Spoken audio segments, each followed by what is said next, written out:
உலக மக்கள் எல்லோருக்கும் வணக்கங்க. Welcome to Shaan vlogs. இவ்வளோ நாளாக வாய்ஸ் ஓவர்லேயே குக் பண்ணிகிட்டு இருந்தேங்க. இன்றைக்கி வந்து நேர்லேயே சமைச்சிடலாம் அப்படின்னு சொல்லி நேரில் வந்துட்டேங்க. நான் நேரில் சமைக்கும்போது ஏதாவது நிறை குறை இருந்தாலும் கமெண்ட்ஸில் சொல்லுங்கள், நான் சரி பண்ணிக்கிறேங்க. இன்றைக்கி நாம் பார்க்க போகிற ரெசிபி ஒரு சிம்பிள் எக்லெஸ் ரவா கேக் தாங்க. அதை எப்படி செய்கிறது, அதுக்கு தேவையான பொருட்கள் என்னென்ன அப்படிங்கிறத நம்ம பார்க்கலாம் வாங்க.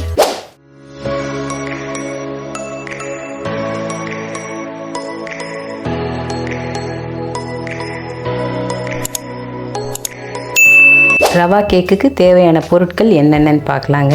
150 கிராம் மைதா வச்சுருக்கேங்க, 100 கிராம் சர்க்கரை பவுட்ரு பண்ணி வச்சுருக்கேங்க, 50 கிராம் ரவைங்க, காய்ச்சி ஆற வச்ச பால் 100 ml வச்சுருக்கேங்க, 50 ml தயிருங்க, 50 ml பட்டருங்க, கொஞ்சம் டியூட்டி ஃப்ரூட்டி வச்சுருக்கேன், கொஞ்சம் நட்ஸ் வச்சுருக்கேன், அப்புறம் ஒரு 1/4 டீஸ்பூன் சால்ட் வச்சுருக்கேன், 1/4 டீஸ்பூன் பேக்கிங் சோடா வச்சுருக்கேன், 1/2 டீஸ்பூன் பேக்கிங் பவுடர் வச்சுருக்கேங்க. இவ்வளவு தான் இதுக்கு தேவையான பொருட்கள். இப்போ ஃபஸ்ட்டு ஸ்டெப் என்ன பண்ணலாம் அப்படிங்கிறத பார்க்கலாங்க. ஃபஸ்ட்டு பட்டர் 50 கிராம் போட்டுக்கலாங்க, பால் 100 ml ஊற்றிக்கிடலாங்க, தயிர் 50 ml ஊற்றிக்கிடலாங்க. எல்லாத்தையும் ஒன்றா சேர்த்து மிக்ஸ் பண்ணிக்கிடலாங்க. இது கொஞ்சம் மிக்ஸ் ஆன உடனே சுகர் பவுட்ரு பண்ணி வச்சுருக்கோம் இல்லைங்களா, 100 கிராம் அதை மிக்ஸ் பண்ணிக்கலாங்க. கெட்டிப்படாமல் நல்லா கலந்து விட்டுக்கலாங்க. இப்போ பால், தயிர், வெண்ணெய், சர்க்கரை இது 4 கலந்த மிக்சிங் இருக்குங்க. இதில் கொஞ்சம் வெனிலா எக்ஸ்ட்ராக்ட் ஆட் பண்ணிக்கிறேங்க.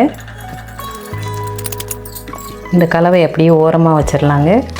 அடுத்து மாவு ஐட்டங்களை கலந்துக்கலாங்க. 150 கிராம் ரவைங்க, 50 கிராம் மைதாங்க, 1/2 teaspoon baking powder, 1/4 teaspoon baking soda, 1/4 teaspoon salt, இது 3 இதில் மிக்ஸ் பண்ணிக்கலாங்க. மிக்ஸ் பண்ணிவிட்டு நல்லா கலந்து விட்டுடலாங்க. பேக்கிங் சோடா, பேக்கிங் பவுடர் இதெல்லாம் நல்லா மிக்ஸ் ஆகணுங்க. நல்லா கலந்தாச்சுங்க. இப்போ வந்து இந்த லிக்விட் கலவையை வந்து இதோட ஆட் பண்ணிடலாங்க. கெட்டிப்படாமல் நல்லா கலந்துக்கலாங்க.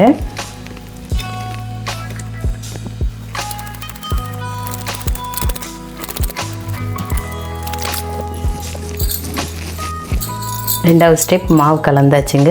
3வது ஸ்டெப் இந்த கேக் ட்ரேயில் மைதா வந்து டஸ்ட் பண்ணியிருக்கேங்க.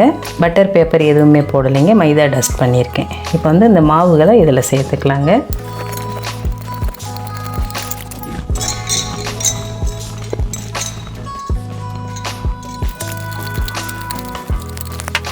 கொஞ்சம் டியூட்டி ஃப்ரூட்டி வச்சுருக்கேங்க, கொஞ்சம் நட்ஸ் கட் பண்ணி வச்சுருக்கேங்க, அதை இதில் ஆட் பண்ணிக்கலாங்க. இப்போ லேசாக கலந்து விட்டு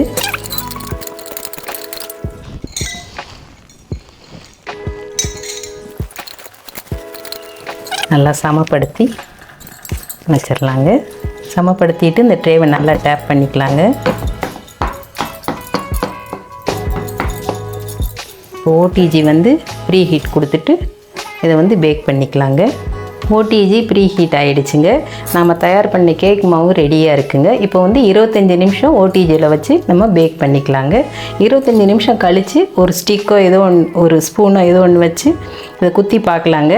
அது ஒட்டுச்சுன்னா இன்னும் பேக் ஆகலைன்னு அர்த்தம். ஒட்டாமல் கரெக்டாக இருந்ததுன்னா நம்ம எடுத்துக்கலாங்க. கேக் ரெடி ஆகிடுச்சின்னு அர்த்தம். இப்போ நம்ம இதை வந்து ஓடிஜிக்குள்ளே ப்ளேஸ் பண்ணிக்கலாங்க.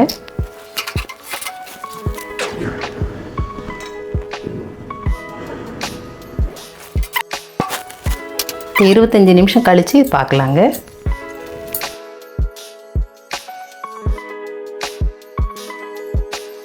நம்ம பேக் பண்ணுறதுக்கு ஓடிஜியில் வச்ச கேக் இப்போ ரெடி ஆயிடுச்சுங்க. அதை பார்க்கலாம் வாங்க.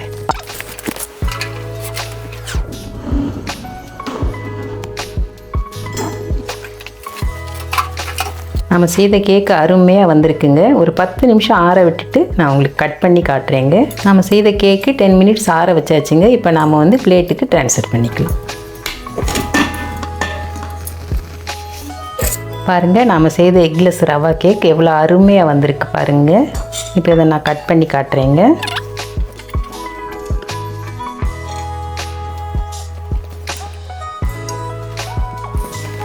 நாம் செய்த எக்லெஸ் ரவா கேக் எங்களுக்கு அருமையாக வந்திருக்குங்க.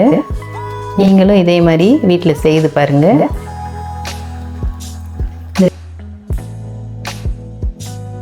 நாம் செய்த ரவா கேக் நல்லா அருமையாக வந்திருக்குங்க. பாருங்கள், சூப்பராக வந்திருக்கு. இது எப்படி இருக்குன்னு நான் டேஸ்ட் பண்ணி சொல்கிறேங்க.